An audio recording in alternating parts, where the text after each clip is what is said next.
I don't know how it happened, but we more or less drifted into a theology that the presence of God means the absence of trouble in my life, but that's not so. That's not biblically true. As a matter of fact, the presence of God might bring more trouble into your life than you've ever had before. A different kind of trouble. It's not a trouble with addiction. It's not a trouble with certain sinful activities. It's when you become a true follower of Jesus Christ, you'll find trouble will find you, because as they've hated Christ, so you will be hated too as well. And we're starting to realize the difficulty that's coming upon so many who call themselves Christians today. In John chapter 16, verse 33, Jesus said these words, "These things I've spoken to you, that in me you might have peace. In the world you will have tribulation. In the world you will have trouble." In the world, in other words, trials will come your way. In the world, it might get more difficult for you as a Christian than it was before you became a believer in Christ. But be of good cheer.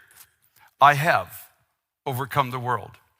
In other words, Christ is saying, I have overcome the power of this world to drag you down and destroy you. When it was only the world that you had to overcome what was coming against you, you didn't have the strength to stand. You didn't have the power to turn away from all of the downward spirals, the gravitational pull of darkness and depression and sin and everything else around. You had no power. It had power over you. Now, Jesus said, you'll still have problems. There'll still be troubles in the Christian life, but because of my presence now within you, these troubles will not have the power to overcome you. You are already more than a conqueror through Jesus Christ who loves you. And yes, you will be opposed. And yes, people will try to knock you down. And yes, there will be forces that come against you, but you will not be overcome. Because Jesus said, I have overcome this world. I've overcome the power. You see, everything that the world could throw at Christ, it threw at him.